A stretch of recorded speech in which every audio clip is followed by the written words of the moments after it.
Assalamualaikum warahmatullahi wabarakatuh. Perkenalkan, di sini saya Aprilia Fadilah, NIM C510215318. Baiklah, di sini saya akan mempresentasikan tentang pemeriksaan obstetrik.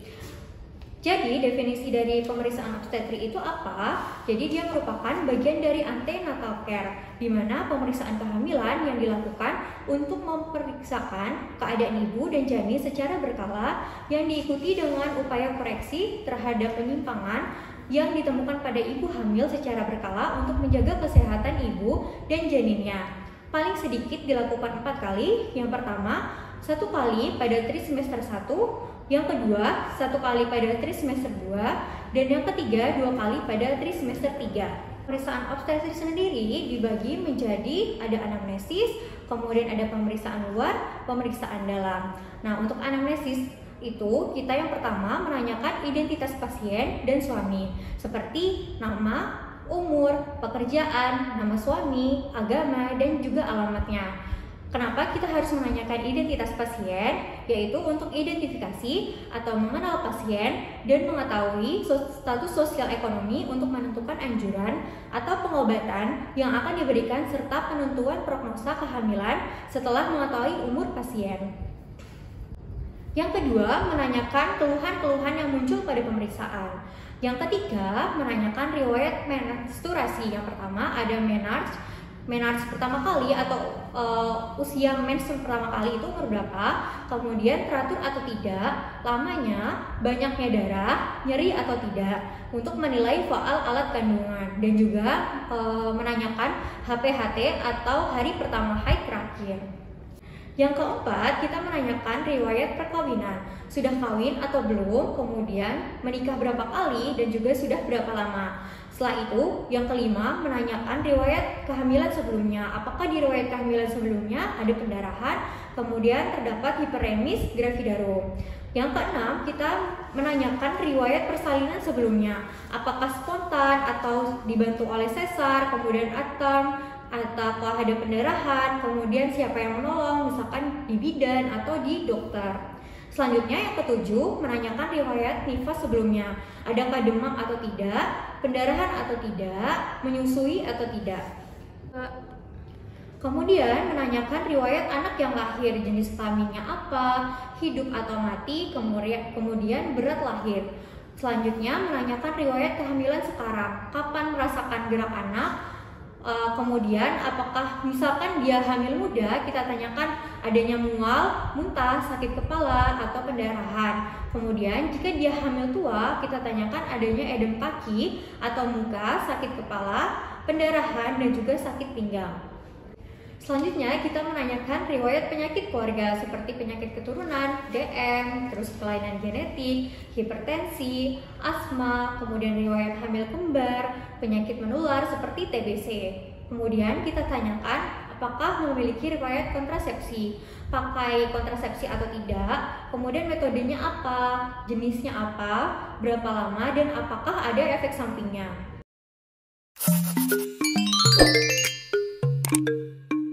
Selanjutnya saya akan melakukan pemeriksaan luar, yaitu ada inspeksi dan juga ada Leopold serta perlimaan. Kita lakukan inspeksi terlebih dahulu, kita lihat keadaan kulit dari pasien. Apakah ada pigmentasi di linea alba, kemudian ada klosma gravidarum dan juga stria gravidarum. Kemudian kita lihat bentuk dan juga ukuran abdomen. Terus lihat apakah ada perut bekas operasi dan juga lihat gerakan janinnya. Saya akan melakukan pemeriksaan Leopold yang terdiri dari pemeriksaan Leopold 1, 2, 3, dan 4. Untuk pemeriksaan Leopold 1, di sini saya menghadap ke bagian muka ibu. Di sini untuk Leopold 1 berfungsi untuk menentukan bagian apa yang terletak pada fundus uteri atau bagian teratas dari janin. Misi ya Bu. Baiklah, untuk bagian fundus uteri teraba satu bagian besar, lunak, dan juga asimetris, yaitu adanya bokong. Tinggi fundus uteri menggunakan meteran dimulai dari puncak fundus uteri hingga ke bagian simplicis pubis. Di sini tingginya sekitar 35 cm. Kemudian pengukuran tinggi fundus uteri ini juga dapat digunakan untuk pengukuran taksiran berat janin menggunakan rumus Johnson. Baiklah, selanjutnya untuk lab kedua yang berfungsi untuk menentukan bagian apa yang ada di sisi kiri maupun sisi kanan ibu. Baik, kita periksa terlebih dahulu.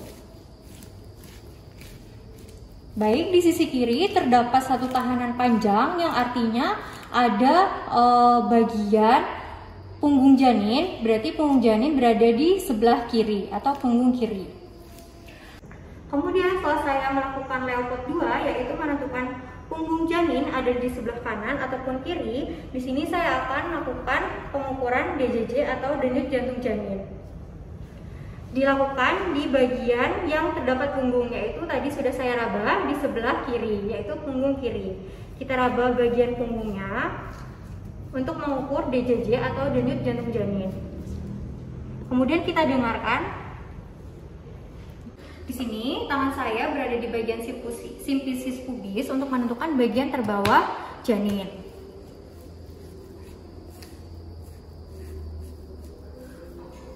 Baiklah, di sini teraba satu bagian keras dan juga melenting yang artinya terdapat kepala janin.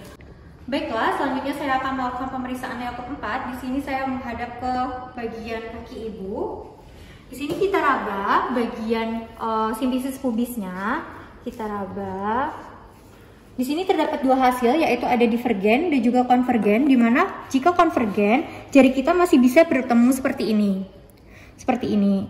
Nah, itu menandakan bahwa kepala belum masuk ke pintu atas panggul. Kemudian satunya yaitu ada divergen, di mana ketika kita meraba bagian kepala, tangan kita sudah tidak dapat bertemu.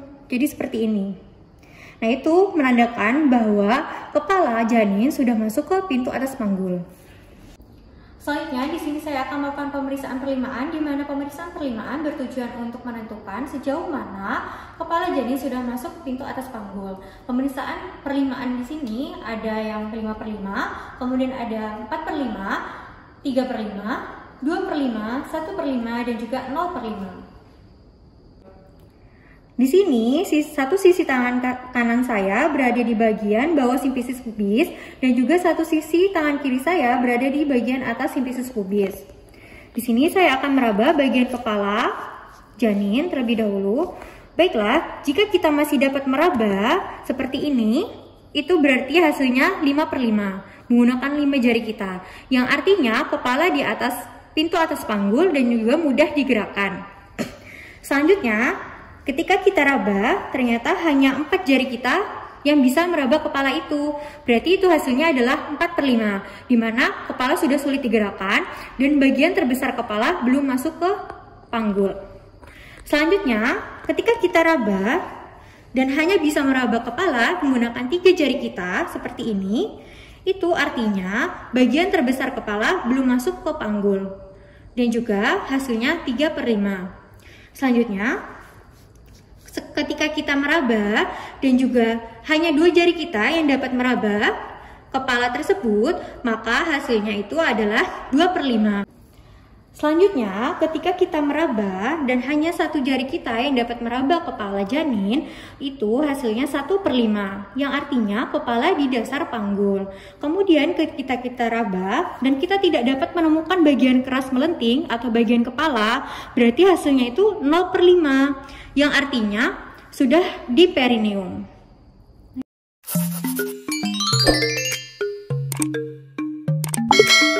Baiklah, selanjutnya di sini saya akan melakukan pemeriksaan dalam, yaitu inspeksi bagian vulva dan juga vagina dan juga melakukan VT. Baiklah, di sini kita melakukan inspeksi terlebih dahulu. Kita lihat pada bagian vulva dan juga labianya, apakah terlihat adanya massa, adakah sekret atau cairan, kemudian adakah fisura dan juga ada lendir atau darah dari jalan lahir. Kemudian saya akan melakukan pemeriksaan dalam. Baik Ibu, pemeriksaan akan kita mulai ya. Ibu silahkan tarik nafas dan juga tenang ya. Kemudian kita menyisihkan 2 labia kiri dan juga labia sebelah kanan. Kemudian kita melakukan pemeriksaan dengan jari telunjuk dan juga jari tengah untuk menentukan atau menelusuri jalan lahir terlebih dahulu. Kemudian tangan yang membuka labia diarahkan ke bagian fundus. Kemudian kita arahkan jari ke dalam mulut rahim. Kemudian kita tentukan atau temukan daerah bibir porsio untuk menentukan diameter dilatasi serviks, arah, konsistensi, dan apakah ketuban masih utuh. Kemudian kita tentukan bagian terbawah dari janin yang menjadi petunjuk atau derminator. Apakah kepala dengan derminator ubun-ubun kecil ataukah presentasi bokong dengan derminator sakrum. Kemudian kita tentukan sebagaimana bagian terbawah terah turun menurut bidang Hodge atau Station. Baiklah teman-teman, itulah tadi video pemeriksaan obstetri dari saya. Jika ada kurangnya, saya mohon maaf. Saya akhiri, wassalamualaikum warahmatullahi wabarakatuh.